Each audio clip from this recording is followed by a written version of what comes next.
Yun, mga ka-derp, ito yung dalawa kong anak ay gising lang, no? Nung oras na, medyo tanghali na sila nagising. Ngayon, ang naisip ko, dahil tanghali na silang nagising, mayroon nga pala dito nangingitlog na manok, manok na Tagalog. Mayroon akong ipapagawa sa kanila kasi, ayun, tanghali na kasi silang nagising eh, pero maganda ito.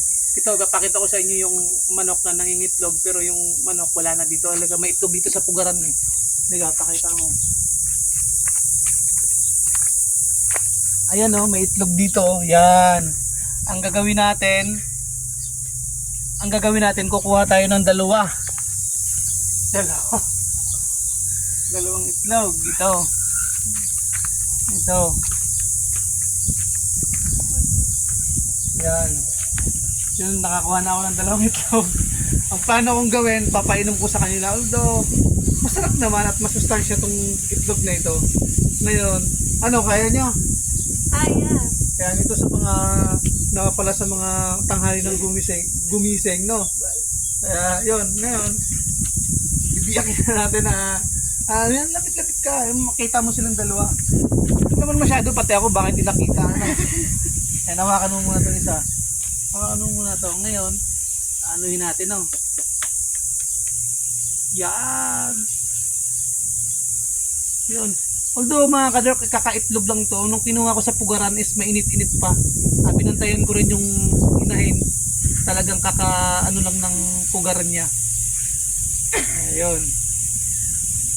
Huwag yung sayangin ha. At ito ay itlog ng Tagalog. No? Yan, hawakan mo. Hawakan mo ha. Masarap yan. Ma-experience man lang yung itlog ng Tagalog na bagong itlog. Ano ate, mainit-init pa? Opo. Yan. Ay, ito muna. Hindi, sabay kayo. Ano, masustansya to. May experience man lang.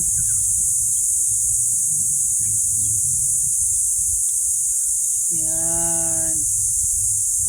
Okay, wag yung ano yun nga kayo ha. Ha? Si ate muna. Lunok ka agad ha. Sayang to ha. 1, 2, 3. Lunok. Ay, ito na ito pala. Nakita no? Ay, sa ka na.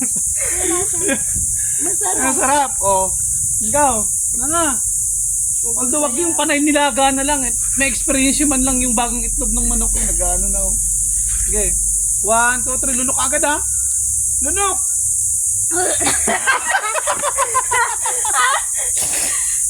Anong lasa?